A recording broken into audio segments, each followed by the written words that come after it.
des expériences pour connaître ce fameux bonheur. Alors, ça fait combien de temps que tu t'es mis à la méditation? J'ai même envie de te demander comment tu t'es mis à la méditation. Ah. Alors, combien de temps je me suis mis à la méditation? Ça va faire 9 ans.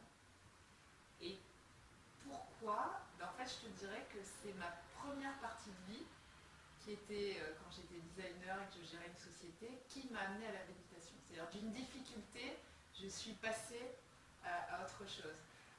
J'ai dû gérer une société, je travaillais avec 35 pays et j'avais vraiment beaucoup de stress au quotidien, plein de problèmes à gérer tout le temps. Et un jour, mon corps a lâché. C'est-à-dire que mon corps s'est paralysé. Je suis restée couchée au lit pendant 10 jours. Et je savais déjà un peu intuitivement que j'allais trop loin. J'allais trop loin, je travaillais 17 heures par jour, je ne voyais plus personne, je ne faisais plus de sport, je ne m'occupais pas de moi.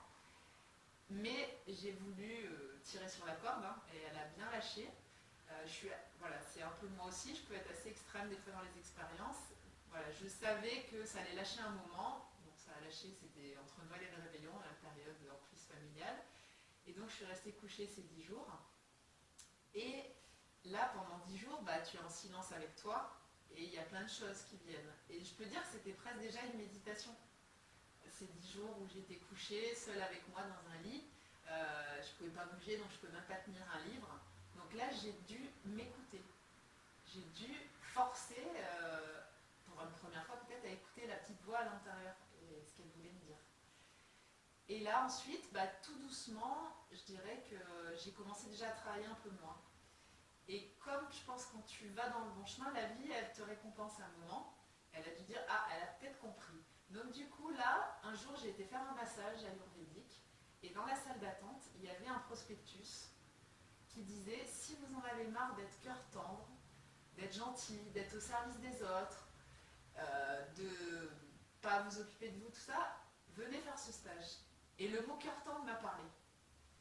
Parce que je sentais que souvent, j'étais pas dans la justesse vis-à-vis des autres. J'étais toujours à leur service, mais je ne m'écoutais pas. Et donc, j'ai été m'inscrire à un stage donc, qui s'appelait le yoga du cœur. Et là, j'ai commencé effectivement à être à l'écoute de ce qui se passait à l'intérieur de moi. Donc, j'ai découvert que j'avais un ego très fort qui était là, qui est construit. Un Lego, c'est vraiment une béquille qu'on utilise pour, je dirais, faire face et tenir en fait. Et je me rendais compte que je faisais beaucoup de choses pour qu'on m'apprécie, pour qu'on m'aime, mais c'était pas moi. Et là a commencé le travail, je dirais, de nettoyage et d'enlever. Parce que pour moi, la spiritualité, c'est vider pour ensuite pouvoir remplir de notre âme, connecter avec l'amour, la lumière qu'on a à l'intérieur. Mais avant ça, on a été conditionnés, on s'est rempli de choses qui ne sont pas nous-mêmes. Donc ce que tu veux, ce que je comprends, c'est que si on n'est pas nous-mêmes, c'est épuisant. Ouais. Et que la vie nous met devant des épreuves pour qu'on comprenne qu'on n'est pas sur le bon chemin. Oui, pour moi, la vie, c'est une école. C'est une école et tu vas avoir des expériences et tant que tu n'as pas compris ta leçon, on te la remet. Et on te la remet encore plus dure à chaque fois. Et quand tu as compris, tu passes à une autre leçon. Donc ça veut dire que si on se sent fatigué, si on se sent vidé, si on se sent triste, c'est qu'on n'est pas sur le bon chemin. Exactement. Ça, c'est vraiment, pour moi, un des indicateurs premiers quand tu es plus sur le bon chemin, c'est quand tu n'arrives plus à connecter ta joie. Ta joie profonde, cette joie naturelle qui peut sortir comme ça à tout moment, si tu n'arrives plus à connecter ça, alors là c'est que tu n'es vraiment plus sur ton chemin. Ouais. Et effectivement, si tu te sens vidé, que tu as des douleurs dans le corps, c'est pareil, ton corps il est là pour te dire là j'ai mal, mais parce que tu comprends pas, ça va pas ce qu'on est en train de faire. Alors ok, je comprends, je suis pas bien, je me sens pas sur le... Du coup, je sais que je suis pas sur le bon chemin, je fais quoi? Est-ce qu'il y a des solutions? Est-ce qu'il y a des astuces? Alors, pour moi, la première chose à faire, c'est de prendre 5, 10, 15, le temps que tu peux, pour déjà te poser et écouter, t'écouter. Parce qu'on prend plus le temps de s'écouter. Et alors moi, ça ne me parle pas. Ça veut dire quoi s'écouter? Alors au départ, ça va peut-être être difficile, parce que quand tu vas te mettre en silence, je sais pas, assis sur ton canapé comme ça, tu vas dire mais qu'est-ce que je suis en train de faire, tu as des pensées qui vont t'arriver. Au début, c'est pas évident. Mais il y a un moment où, d'un coup, peut-être, tu vas avoir une espèce d'idée intuitive, quelque chose qui n'est pas du tout ce que tu pouvais penser les semaines ou les mois avant. Et là, je dirais que tu commences à laisser émerger vraiment ce qui est à l'intérieur de toi. Ça peut être subtil, hein, ça peut être par une image, par un petit mot que tu entends, ou quelque chose qu'on va te faire vivre dans la journée. Et ça va commencer à s'éveiller. Donc ça veut dire qu'il faut qu'on apprenne tous à s'asseoir 5 minutes sur un canapé sans rien faire, Ouais. laisser les idées venir, Ouais. et petit à petit on va comprendre des choses, petit à petit des idées vont émerger. Alors, effectivement, ça, c'est une des premières choses. Mais le souci, comme je te disais, c'est que il faut vider.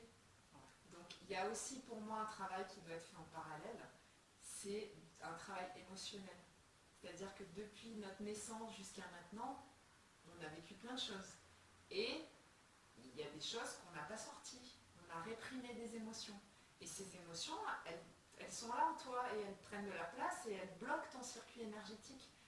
Ça veut dire que les émotions que j'aurais vécues, je ne sais pas moi, à l'âge de 5 ans, j'ai l'impression qu'elles sont plus là, mais en fait elles sont mais elles sont toujours là. D'accord. Elles sont toujours là. Okay. Et il faut que ton corps les fasse sortir. C'est pas simplement d'avoir conscience que l'émotion elle est là.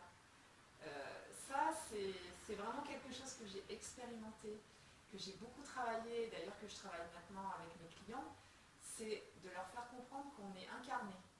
Donc on n'est pas qu'une tête, on est un corps, un cœur et un esprit. Et il faut qu'on prenne en compte dans la guérison ces 3 dimensions. Donc avoir conscience qu'à 5 ans, tu as réprimé une grosse émotion, ok, ça aide un peu. Mais ton corps, il a gardé ça en mémoire. Et il faut qu'il le sorte. Alors justement, il ne faut pas qu'il le sorte sur quelqu'un qui va te piquer à l'endroit où ça fait mal. Donc il faut le faire consciemment et le sortir d'une autre manière.